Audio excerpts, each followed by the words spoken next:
Ya Allah. Terus bagaimana hubungan dengan anak saya yang sekolah di pesantren? Ini mau nanya Terima kasih. Bismillah, Assalamualaikum warahmatullahi wabarakatuh. Alhamdulillah, wassalatu wassalamu ala rasulillah wa ala alihi wa sahbihi wa mawalah wa la hawla wa la quwata illa billah amma ba'd. Ma'asyiral muslimin wal muslimat rahimani wa rahimakumullah, pemirsa Fatwa TV dan pendengar Radio Sunnah dimanapun Anda berada. Alhamdulillah, segala puji bagi Allah yang telah memberikan kepada kita nikmat kesehatan dan nikmat kesempatan sehingga kita masih bisa menyaksikan acara yang selalu kita nantikan, program live interaktif keimanan doa dan zikir bersama Al-Ustadz Dr. Muhammad Nur Ihsan hafidhahullah ta'ala, yang beliau merupakan anggota Dewan Fatwa Perhimpunan Al-Irsyad.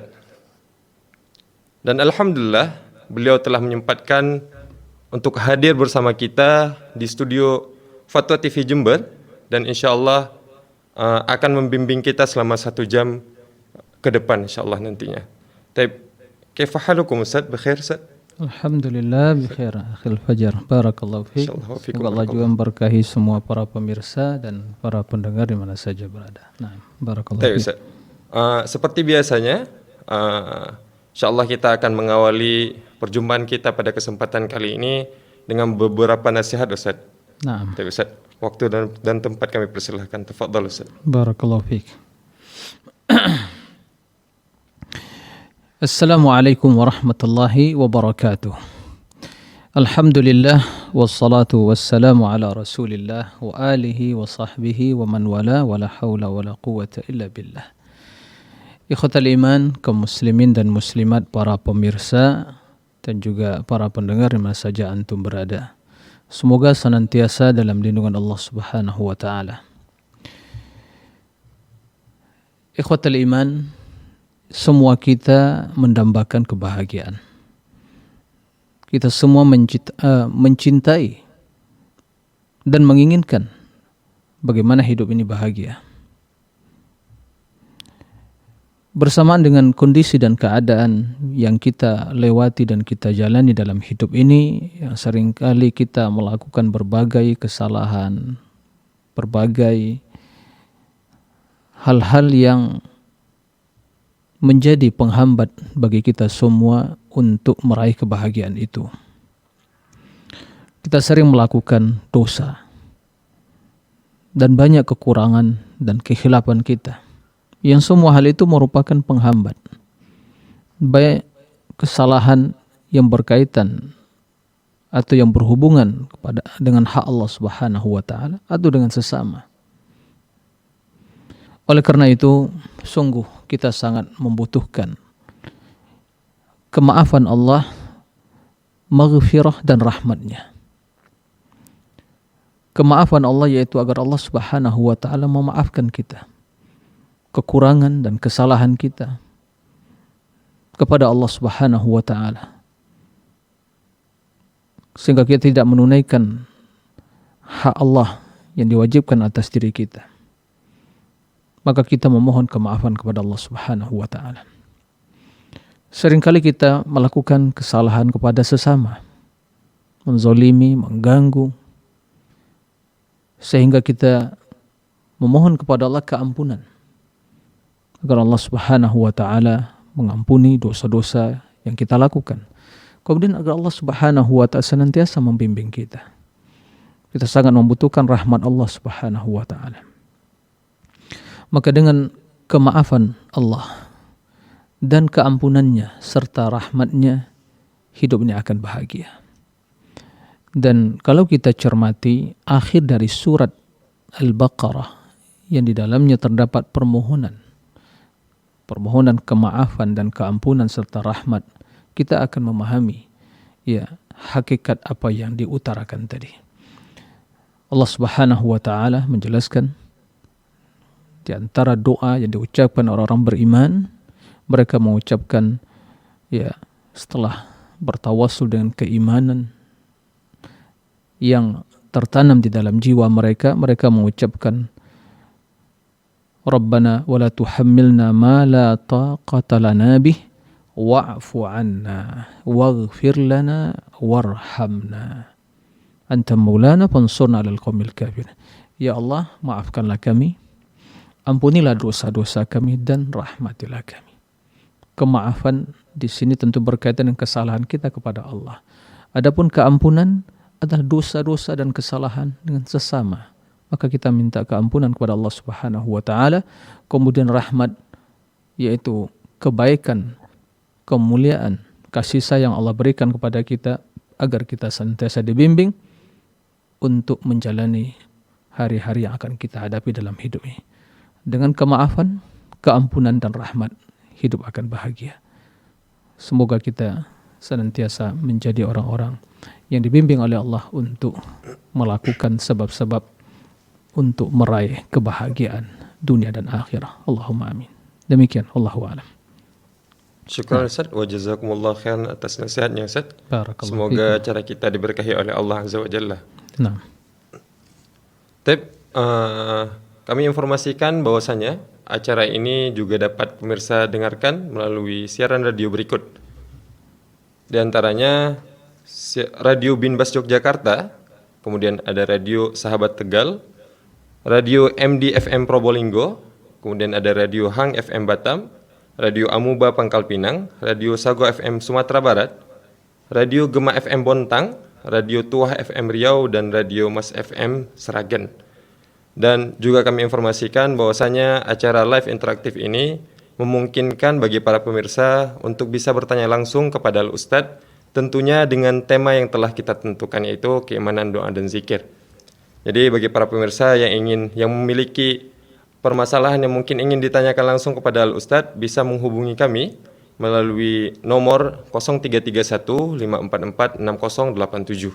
Ya, kami ulangi sekali lagi, bagi para pemirsa yang mungkin ingin bertanya langsung kepada Ustadz, tentunya dengan tema yang telah kita tentukan, bisa menghubungi kami di nomor 0331 544 6087. Tapi Ustadz, langsung saja Ustadz, untuk mempersingkat waktu, sembari silakan kita menunggu penelpon masuk, kita bacakan beberapa pertanyaan yang telah masuk ke dewan redaksi kita, Ustadz. Pertanyaan dari Adinda Aprilia, Ustadz, di Sumatera Selatan. Assalamualaikum Ustadz, bagaimana tips agar kuat dalam menghadapi ujian kehidupan yang memberatkan hati kita?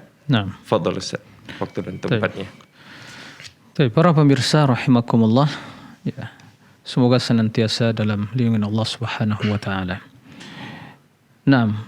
Tadi telah kita jawab sebagian dari pertanyaan yang diutarakan tadi, bahwa intinya hidup ini penuh dengan cobaan dan ujian.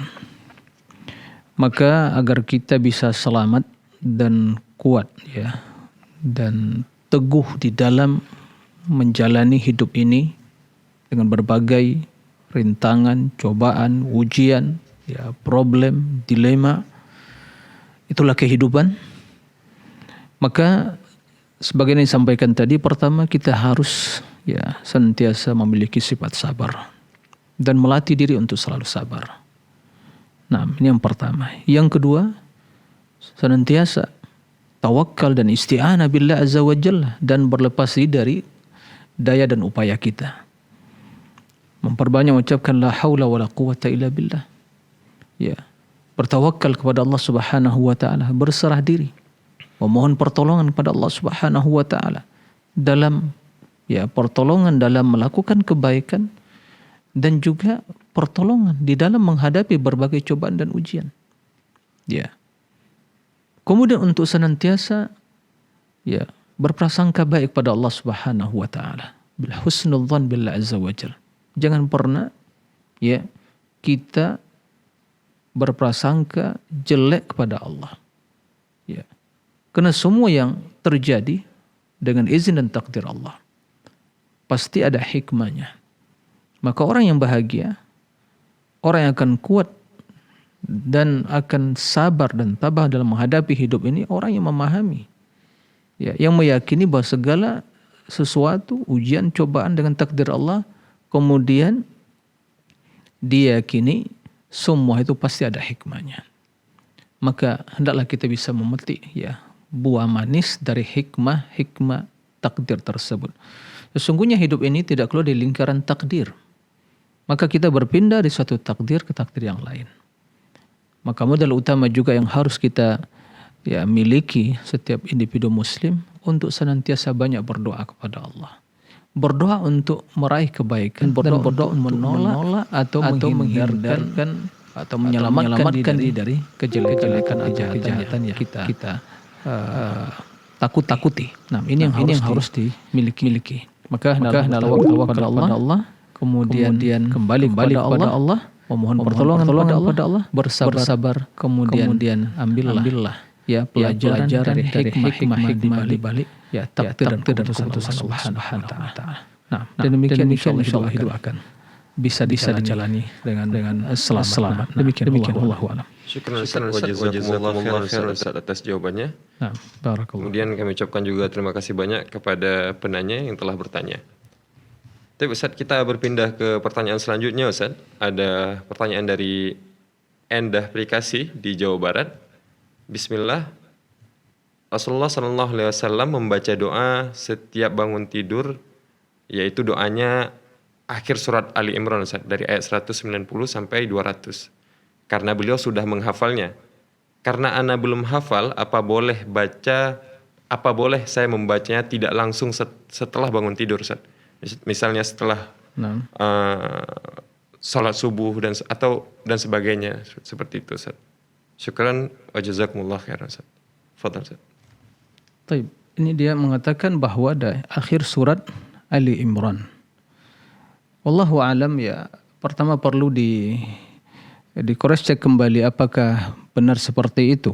Setiap bangun tidur Rasul membaca surah Ali Imran, akhir surah Ali Imran, ini perlu di cross check kembali bahwa zikir yang kita dapatkan setelah bangun tidur sebagaimana ajakan Nabi sallallahu alaihi wasallam, alhamdulilladzi ahyana ba'da ma amata wa ilaihin nusyur. Nah, adapun yang disampaikan tadi baca surat Ali Imran setelah bangun tidur, maka ini perlu di cross check kembali. Nah, oleh karena itu jika ini masih perlu di cross check maka belum dipastikan kebenarannya apakah itu ada dari Rasulullah SAW, maka hendaknya kita tidak melakukan kecuali apa yang yang dilakukan Nabi SAW. Nah, di sini saya akan membacakan sebagian doa yang berkaitan dengan bangun tidur seperti yang telah kita hafal semua. Di antaranya alhamdulillahilladzi ahyana ba'da ma amatana wa ilaihin nusyur. Kemudian alhamdulillah alladzi afani fi jasadi wa radda alayya ruhi wa adi bi dzikrihi. Naam. Kemudian juga di antara doa bangun tidur, la ilaha illallah wahdahu la syarika lah, lahul mulku wa lahul hamdu wa huwa ala kulli syai'in qadir.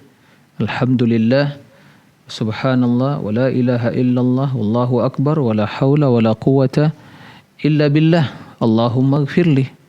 Jadi seorang yang bangun tidur, maka sebagian kata Nabi SAW, man ta'arra minal lail faqala la ilallah wahdahu la syarika la lahul mulku wa lahul hamdu wa huwa ala kulli syai'in qadir.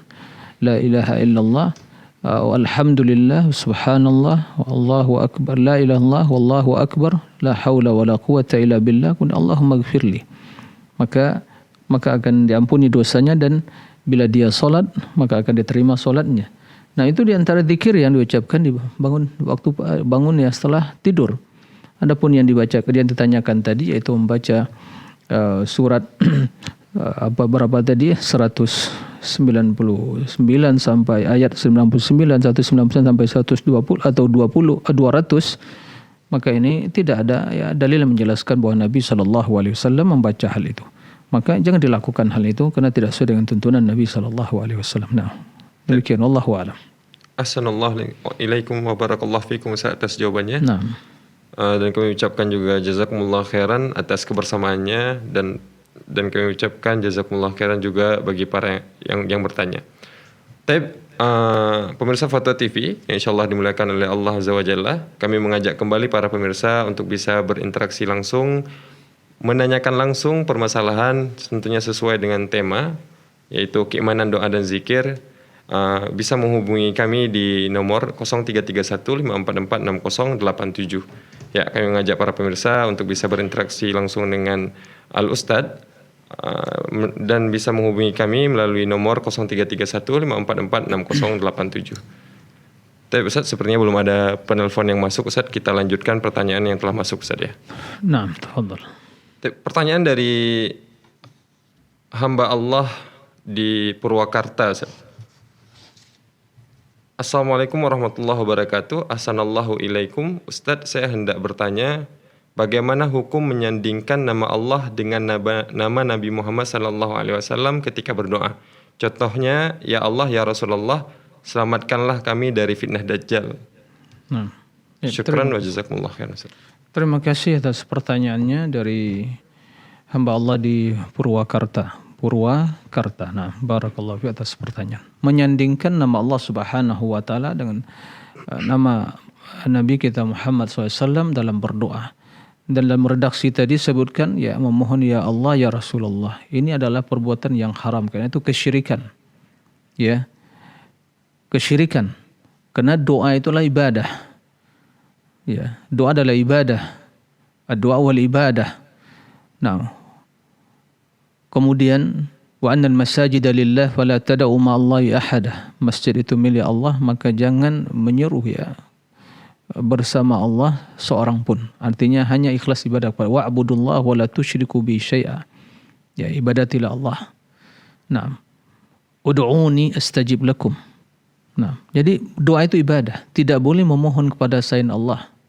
Nah, tidak boleh memohon kepada selain Allah. Hanya berdoa kepada Allah. Wa idza sa'alta fas'alillah.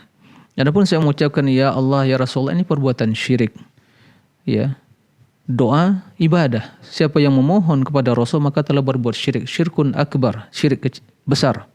Ya. Oleh karena itu Nabi sallallahu alaihi wasallam ya, jangankan memohon berdoa kepadanya, menyandingkan nama dia saja dalam bentuk mengucapkan masyiah, itu diingkari Nabi sallallahu alaihi wasallam. Dan dihukumi sebagai perbuatan syirik. Ya. Ada seorang sahabat yang mengucapkan masya Allah wa syi'ta. Qala aja'altani lillahi niddan qul masya Allah wahdah. Ya. Mengucapkan masya Allah wa syi'ta, apa yang dikehendaki Allah dan dikehendaki oleh kamu Muhammad, menyamakan, menyandingkan. Maka Rasul mengingkari. Ya. Apakah engkau menjadikan sebagai tandingan bagi Allah? Jangan ucapkan. Ucapkanlah qul masya Allah wahdah. Ucapkanlah masya Allah wahdah. Hanya apa yang dikehendaki oleh Allah Subhanahu wa taala. Maka jawabannya adalah itu perbuatan syirik besar, tidak boleh lakukan, haram. Maka hendaklah yang mengucapkan yang seperti itu berdoa, bertaubat kepada Allah Subhanahu wa taala dan tidak mengulangi lagi dalam berdoa ya, dengan memanggil atau menyandingkan nama Rasul dengan nama Allah Subhanahu wa taala. Mintalah kepada Allah, ya Allah, ighfirli, selamatkan kami dari ya fitnah Dajjal. Jangan minta kepada Rasulullah. Rasulullah tidak bisa memberikan manfaat. Ya. Jangan memanggil ya orang yang telah mati. Panggillah Allah Zat yang Maha Hidup. Ya Hayyu ya Qayyum. Naam. Allahu a'lam. Nah, demikian. Ustaz, syukran wa jazakumullah khairan Ustaz atas jawabannya. Semoga bagi yang bertanya bisa memahami jawabannya. Tapi Ustaz, kita telah terhubung dengan Ibu Sri di Aceh, Ustaz. Nah. Ya. Assalamualaikum Fatwa TV. Waalaikumsalam. Assalamualaikum Pak Ustadz. Waalaikumsalam warahmatullahi wabarakatuh. Silakan Ibu pertanyaannya. Iya Pak Ustadz, saya mau tanya, izin bertanya Pak Ustadz, di kampung kita ini setiap ada acara pesta, pasti dia ini datang ke orang tua minta pawang hujan biar nggak hujan gitu. Dan di situ orang ini selalu nanti ke pawang hujan, minta sama pawang hujan itu biar tidak hujan. Habis itu nanti katanya sih mintanya sama Allah, tapi di situ ada kayak ada pisang, ada bakar-bakar gitu. Nanti memasaknya itu dikasih garam, dilempar-lempar garam kayak gitu biar nggak hujan kayak gitu. Rata-rata semua orang kampung kita itu ke situ semua. Saya sudah bilang sama tetangga saya itu nggak usah pakai kayak gitu, minta aja langsung sama Allah. Saya bilang kan, kata tetangga saya dia jawabnya, dia kan kita minta sama dia kan sama Allah juga, dia katanya gitu, minta tolong sama dia. Kalau nggak minta sama dia kayak mana, nggak enak, dia kan orang tua di sini. Jadi kata-kata saya ini nggak didengar gitu. Kadang saya diguncingan, jadi guncingan sama orang-orang itu kalau saya nasihatin gitu Pak Ustadz. Nah, Mohon solusinya Pak Ustadz. ya, nah. Cukup Ibu ya. Ya, terima kasih. Nah, Ya, terima kasih. barakallahu fiik. Ya, terima kasih pada Ibu Sri di Aceh. Barakallahu fiik atas pertanyaannya. Jadi intinya hukum minta ya, atau minta kepada pawang hujan ya, agar bisa menahan hujan atau mungkin ya memindahkan hujan gitu ya, dalam sebuah acara atau yang ya kegiatan yang ya terkadang kita melihat dipertontonkan begitu ya. Nah, ini semua adalah perbuatan yang bertentangan dengan tauhid, bertentangan dengan akidah. Ya, bahwa yang menurunkan hujan Allah Subhanahu wa taala, dan itu ada malaikat yang mengaturnya. Dan itu semua telah ditakdirkan oleh Allah Subhanahu wa taala, mana bumi yang akan ya dibasahi oleh hujan, dituruni hujan, mana ya kapan waktu ya turun hujan dan kapan waktu ya, tidak turun hujan, semua telah diketahui oleh Allah, dan Allah yang mengatur semuanya. Ya, tidak seorang pun yang bisa mengatur. Ya, adapun seperti yang saya utarakan tadi bahwa kita kan juga minta kepada Allah tapi dengan lewat pawang hujan, ini adalah perbuatan yang bertentangan dengan tauhid. Ada dua sisi hukum dalam hal ini. Jika dia meyakini pawang hujan itulah yang ya menahan hujan, maka telah terjerumus ke dalam perbuatan syirik besar. Tapi jika dia memohon kepada Allah tapi lewat perantara pawang hujan, ini syirik kecil. Ya, harus dibedakan. Bertentangan dengan makna asyhadu an la ilaha illallah asyhadu anna muhammadar rasulullah. Ya, sama seorang bila dia berobat, ya, pergi ke dukun. Bila kata dukunlah, pertama jelas mendatangi dukun jelas yang diharamkan. Maka dukunlah atau mungkin orang pintar itulah yang menyembuhkan. Dia bila meyakini itulah yang menyembuhkan, ini syirik besar. Tapi bila dia mengatakan Allah menyembuhkan tapi perantara ya orang pintar atau mungkin orang dukun tersebut paranormal, ya, maka ini adalah syirik, termasuk pada syirik kecil. Berarti dia meyakini Allah yang menyembuhkan, tapi sarananya itu jelas diharamkan. Nah, maka seperti yang disampaikan tadi, jika dia meyakini bahwa pawang hujan itulah yang akan menolak hujan atau membendung hujan, maka ini jelas perbuatan syirkun akbar, syirik besar. Bila dia meyakini bahwa Allah yang menghalang tapi dengan perantara sesajian-sesajian diberikan tadi, maka ini adalah syirkun asghar. Maka oleh karena itu bagaimanapun kondisinya, ila sini hal perbuatan diharamkan, ya, bertentangan dengan aqidatut tauhid, bertentangan dengan ucapan kita la ilaha illallah. Nah, bahwa Allah lah yang mengatur, Allah lah yang menentukan, Allah yang menurunkan hujan, Allah yang menugaskan malaikat untuk mengatur hal itu semua, ya, bukan manusia. Nah, demikian, Allahu a'lam. Syukran Ustaz, wa jazakumullah khairan atas jawabannya Ustaz. Nah. Dan kami ucapkan juga jazakumullah khairan Ibu Sri di Aceh atas kebersamaannya.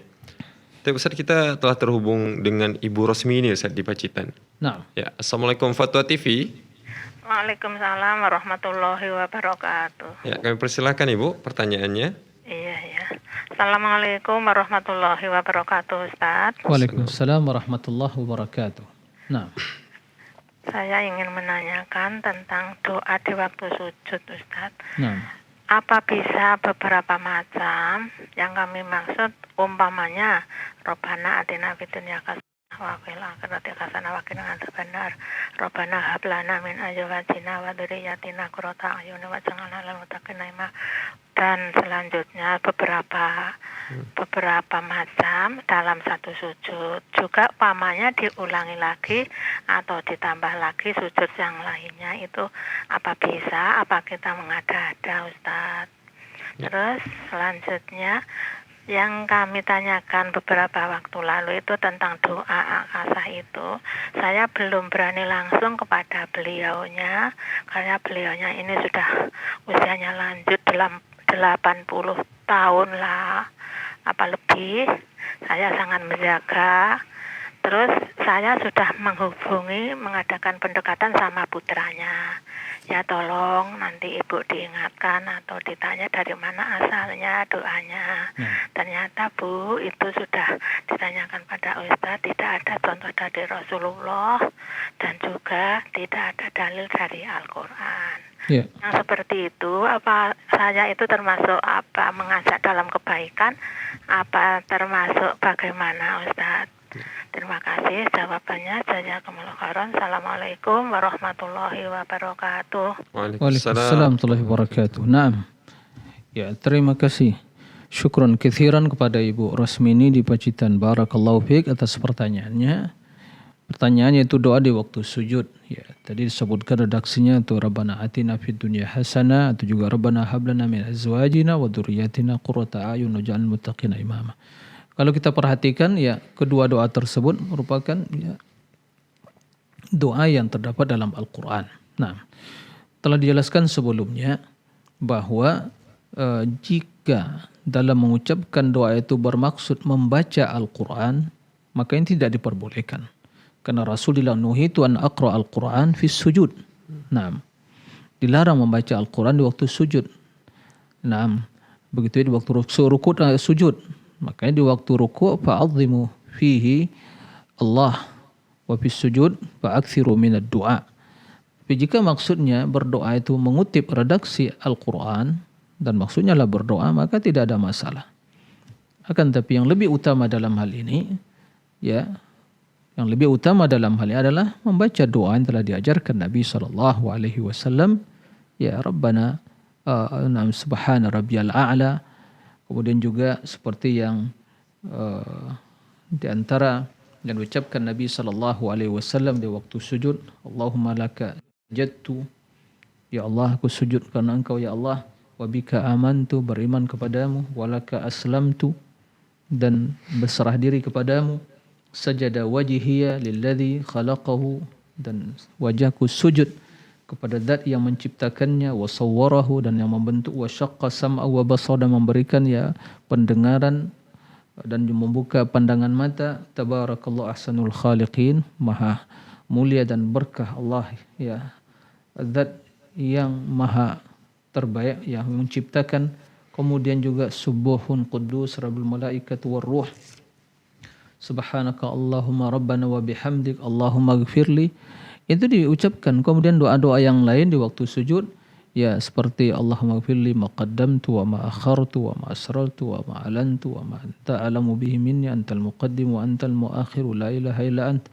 Allahumma inni zalamtu nafsi dhulman katsira wa la yaghfiru dhunuba illa ant faghfirli maghfiratan min indi warhamni innaka antal ghafurur rahim. Kemudian juga doa ya muqallibal qulub tsabbit qalbi ala dinik.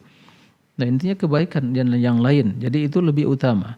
Seperti yang disampaikan tadi, jika maksudnya hanya berdoa menggunakan redaksi Al-Quran tidak ada masalah. Tapi kalau niatnya membaca Al-Quran itu tidak diperbolehkan. Innamal amalu binniyat. Adapun yang diutarakan tadi Ibu Rosmini, usaha beliau untuk mengajak saudaranya untuk kembali kepada sunnah Nabi SAW, makanya adalah hal yang baik dengan cara yang baik. Permasalahan hidayah dia menerima itu di sisi Allah Subhanahu wa taala, itu di izin Allah Subhanahu wa taala. Jika ibu melihat bahwa dengan cara yang lebih bijak adalah menyampaikan kepada anaknya, alhamdulillah ibu telah berbuat baik. Tapi jika ibu bisa langsung menyampaikan kepadanya dengan bahasa yang bisa dipahami, maka itu adalah suatu kebaikan, karena menunjukkan seseorang kepada suatu kebaikan adalah ibadah yang sangat mulia, ketaatan yang sangat agung. Sehingga mudah-mudahan demikian dia beribadah sesuai dengan tuntunan Rasulullah SAW, sehingga amalannya menjadi berkah dan diterima oleh Allah Subhanahu wa taala. Ya, semoga Allah memberikan hidayah kepada tetangga atau saudara Ibu Rosmini agar kembali kepada tuntunan Rasulullah SAW ya di dalam berdoa. Ini satu hal ya, catatan dalam hal ini yang perlu kita perhatikan. Ya, mari terus kita bersungguh-sungguh mengajarkan anak kita, keluarga kita, ya, karib kerabat kita, agar mereka hidup ini ya bertahun-tahun beribadah agar betul sesuai dengan panduan Rasulullah SAW. Sangat merugi seseorang bertahun-tahun hidup tapi ternyata yang diajarkan Rasul SAW tidak diamalkan. apalagi dalam yang amal yang harian dan rutinitas kita. Berzikir itu amal harian dan rutinitas kita. Nah, maka hendaklah kita bersungguh-sungguh mengenal sunnah Nabi, hadis Nabi. Nah, inilah di antara tujuan kenapa pembahasan tema kita doa dan zikir ini selalu kita sampaikan dalam pertemuan atau live interaktif seperti ini. Nah, demikian wallahu a'lam. Nah. Syukur wa jazakumullah Ustaz atas jawabannya dan kami ucapkan juga terima kasih banyak kepada Bu Rosmini. Tapi Ustaz, kita telah terhubung dengan Ibu Rina Ustaz di Jambi. Assalamualaikum Fatwa TV. Ya, assalamualaikum Pak Ustadz. Waalaikumsalam warahmatullahi wabarakatuh. Silahkan Ibu pertanyaannya. Ya begini Pak Ustadz. Ini ibaratnya kalau kita zikirnya seandainya zikirnya sholat sunnah Pak Ustadz ya. Gimana Bu? Zikirnya? Ya zikirnya jikalau kita sholat sunnah. Kayak kita itu seandainya bangunnya jam 2, kita tuh nggak tidur lagi sampai sholat subuh. Jadi kita zikir itu agak mutlak gitu, zikir mutlak gitu kan? Iya, nah. Ya, jadi jikalau kita zikir panjang, kaki kita kadang ditekuk-tekuk itu, udah itu kadang diselonjor-selonjorin karena capek kan? Iya. Itu boleh nggak?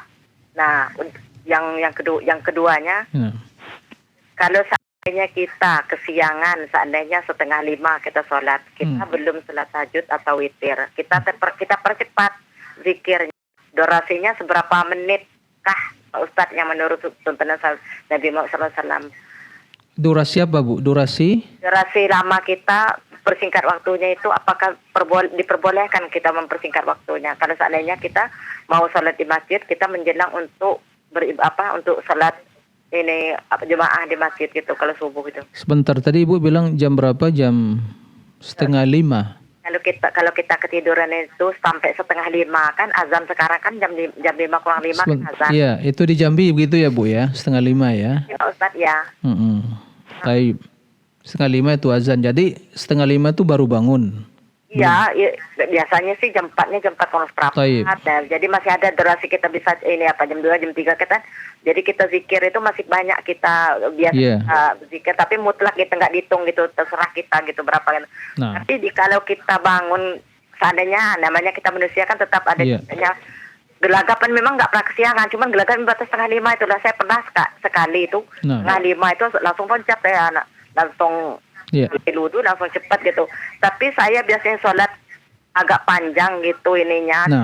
Ya saya tapi saya persingkat, zikirnya juga saya persingkat untuk nembak sholat witir gitu. Iya, taib. Iya, oke.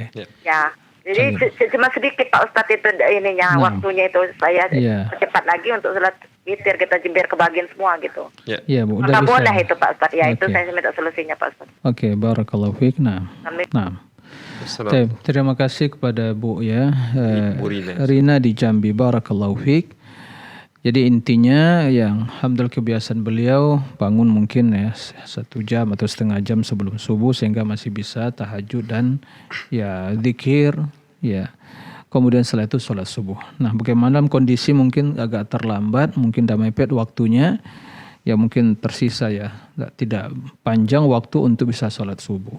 Dalam hal ini sebagaimana kaidah dalam kita beragama, yaitu kita melaksanakan sesuai dengan kemampuan kita. Memang itu bukan hal yang wajib, tapi keutamaan yang sangat dianjurkan. Dan kita melaksanakan sesuai dengan kemampuan kita. Fattaqullaha mastata'tum. Jika menjadi kebiasaan seseorang mungkin 1 jam sebelum sholat subuh dia telah bangun, mungkin saat tahajud, kemudian 1 zikir, setelah itu mungkin witir, maka itu dirutinkan. Kendati mungkin 2 rakaat sholat tahajud, kemudian witir 1 rakaat, untuk hari selanjutnya bertambah lagi, tapi rutin. Lebih baik daripada tidak sholat sama sekali atau sesekali. Maka jika itu yang telah dilakukan, maka teruskan Ibu Rina. Adapun jika kondisi yang seperti tadi masih ada waktu untuk bisa melakukan, maka dengan sholat yang singkat, tidak ada batas harus durasinya sekian, tidak. Tapi bisa Ibu perkirakan seandainya tersisa mungkin waktu 1/4 jam misalnya, atau mungkin 10 menit sebelum masuk waktu, mungkin bisa 2 rakaat singkat, banyak istighfar dalam sujudnya, berdoa pada kemudian ditutup dengan 1 rakaat witir. Jika seandainya 1/4 jam masih bisa dengan 2 rakaat, kemudian witir 3 rakaat itu ya silakan. Intinya bahkan jika seandainya tersisanya untuk 1 rakaat witir, ya lakukan witir saja agar malam hari dari hidup kita ini diakhiri dengan witir. Nah, seperti itu. Jadi tidak ada ya batas durasi waktunya berapa, ini tergantung pada kondisi kita. Tapi intinya apa yang dilakukan ibu tadi di waktu sholat malam, punya waktu agak sedikit panjang begitu, maka perbanyak istighfar. Karena waktu-waktu sahur, waktu-waktu yang sepertiga malam terakhir itu adalah waktu yang mustajabah, waktu yang sangat utama untuk beristighfar. Sehingga Allah mengatakan dalam hadis tentang turunnya Allah ke langit bumi, man yad'uni fa astajibulah, wa man yastaghfiruni fa aghfirulah, wa man yas'aluni fa a'tiyah. Barang siapa yang berdoa kepadaku akan aku beri.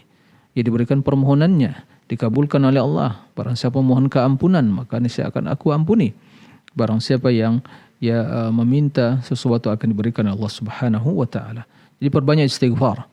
Ya, istighfar, orang-orang yang beriman itu adalah mustaghfirina bil ashar, yang banyak beristighfar waktu sahur. Nah, demikian wallahu a'lam. Tuh Ustaz, tadi sebenarnya saya ada pertanyaan pertama Ustaz, hukum zikir sambil selonjoran kakinya Ustaz. Tidak ada masalah ya, selonjoran, ya mau duduk mungkin berbaring, ya dzkurullaha qiyaman wa qu'udan wa ala junubihim, ya. Jadi ya berzikir dalam keadaan berdiri, dalam keadaan duduk, dalam keadaan berbaring, ya. Apalagi kondisi seperti tadi, mungkin ada faktor umur juga, ya silakan. Ya, tidak ada masalah. Ya tidak ada masalah, diperbolehkan, ya. Tidak ada masalah sudah dengan pemahaman seseorang. Nah, demikian wallahu a'lam. Syukran wa jazakumullah khairan atas jawabannya, dan kami ucapkan juga jazakumullah khairan kepada Ibu Rina yang telah bertanya. Ustaz, kita telah terhubung juga dengan Ibu Rosmi Ustaz di Riau. Nah. Assalamualaikum Fatwa TV.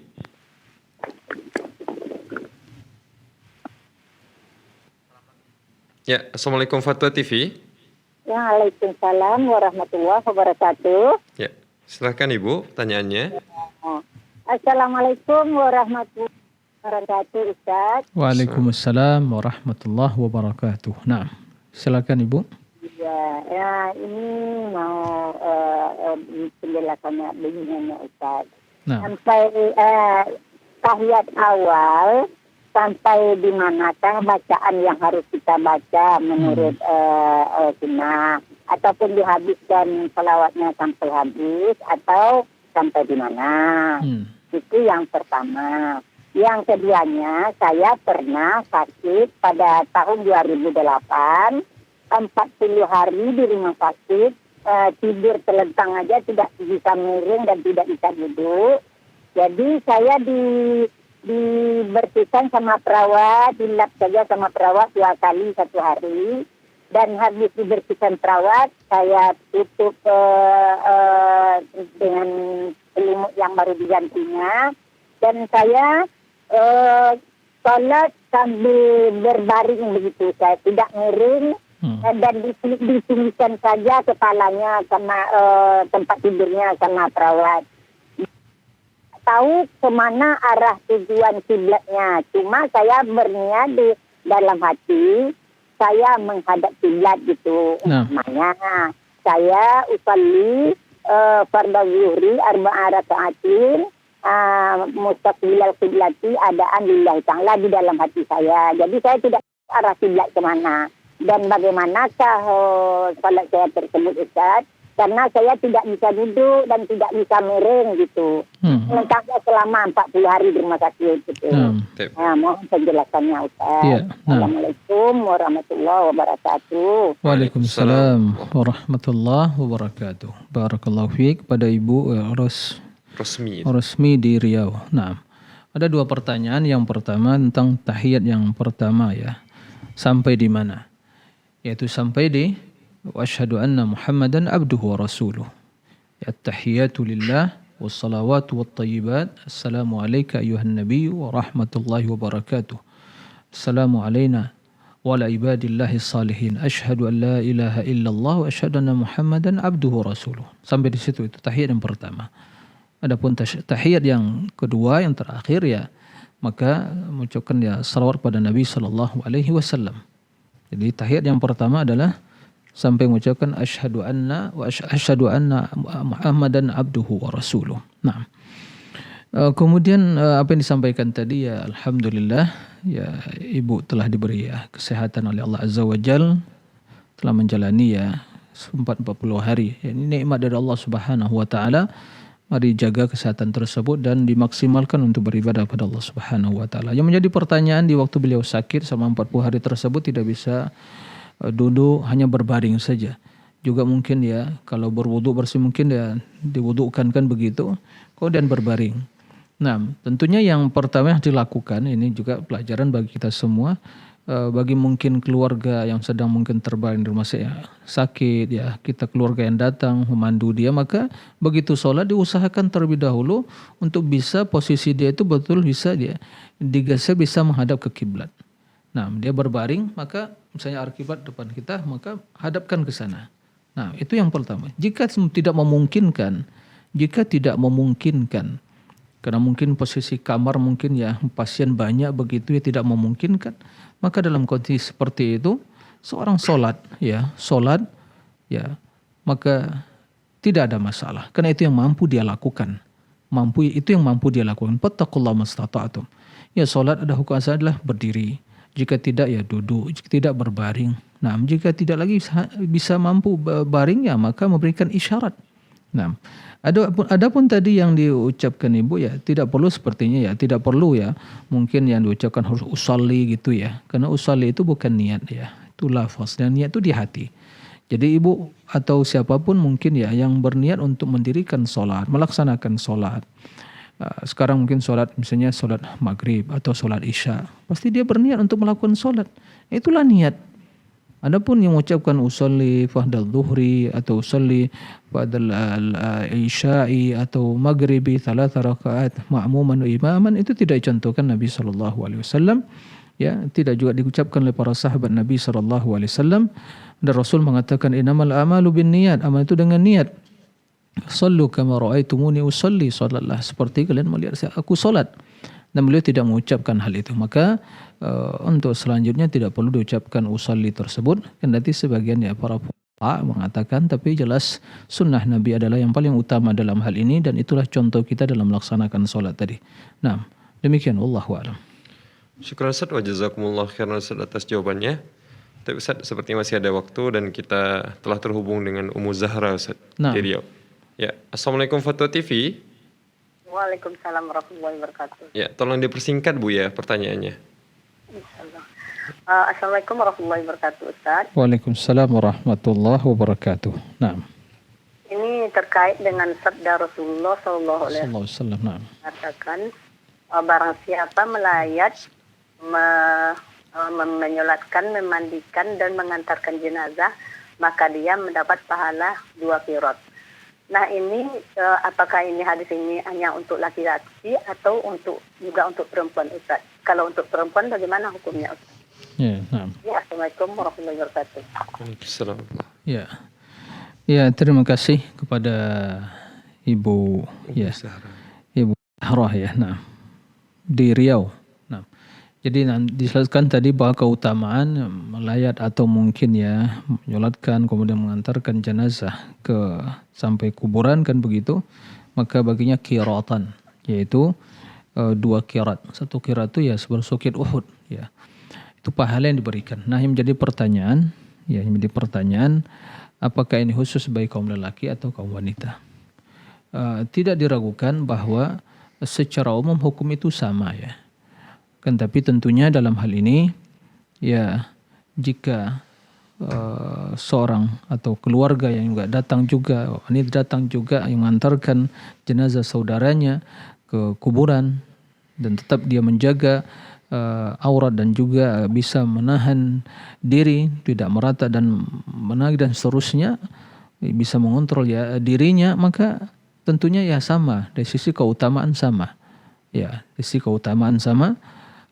Kendati dalam hal ini ya yang diutamakan untuk mengantarkan jenazah tersebut adalah kaum lelaki. Nah, seperti itu.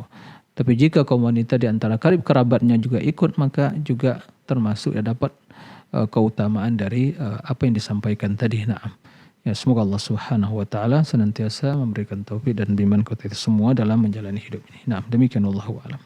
Tapi Ustaz, syukran wa jazakumullah khairan, dan kami ucapkan juga terima kasih banyak kepada Ummu Zahra. Ustaz, masih ada sekitar 3 menit lagi Ustaz. Nah. Mungkin kita bacakan satu pertanyaan lagi Ustaz. Ya, silakan. Ada pertanyaan dari Dika di Lampung. Assalamualaikum Ustaz, izin bertanya, manakah yang lebih utama antara berdoa dalam hati dengan berdoa secara lisan? Jazakallah khairan Ustaz. Nah, berdoa yang paling utama itu adalah menggabungkan antara hati dan lisan. Karena doa itu ada amalan hati dan juga amalan lisan. Doa dalam arti amalan hati, dia tatkala dia mengucapkan, hati menghadirkan makna yang diucapkan dan memahami apa maksudnya. Nah, kemudian lisan mengucapkan, itu lebih utama. Adapun lisan mengucapkan tapi hati tidak meyakini atau lalai dari maksud kandungan doa tersebut, maka ini termasuk ya lalai. Oleh karena itu, kekhusyukan itu tatkala seorang memahami maksud dari doanya. Maka tentu yang lebih utama berdoa itu adalah menggabungkan antara amalan hati ya dan juga amalan lisan. Nah, demikian. Wallahu a'lam. Ustaz, syukran wa jazakumullah khairan Ustaz. Dengan terjawabnya pertanyaan terakhir tadi, maka berakhirlah acara kita pada kesempatan kali ini Ustaz. Nah. Kami ucapkan jazakumullah khairan Ustaz atas waktunya selama 1 jam yang telah lalu, telah membimbing kita di acara program live interaktif ini Ustaz. Dan kami juga ucapkan jazakumullah khairan kepada seluruh pemirsa yang telah bertanya, dan para pemirsa yang juga ikut membersamai kita pada acara live program interaktif ini. Ya, kemudian sebelum kita akhiri perjumpaan kita, kami informasikan kepada seluruh pemirsa bahwasanya jika para pemirsa ingin melihat rangkaian acara Fatwa TV, pemirsa bisa kunjungi website kami di www.fatwatv.id. Dan untuk update pertanyaan di Fatwa TV, para pemirsa bisa kunjungi website kami di www.dewanfatwa.com. Ya. Dan saya mewakili kerabat kerja yang bertugas pamit undur diri. Wassallallahu ala nabiyyina Muhammad. Wassalamualaikum warahmatullahi wabarakatuh. Ya Allah. Terus bagaimana hubungan dengan anak saya yang sekolah di pesantren? Ini mau nanya. Sudah bersuci atau berwudu, kemudian bersentuhan dengan suami, wudunya batal.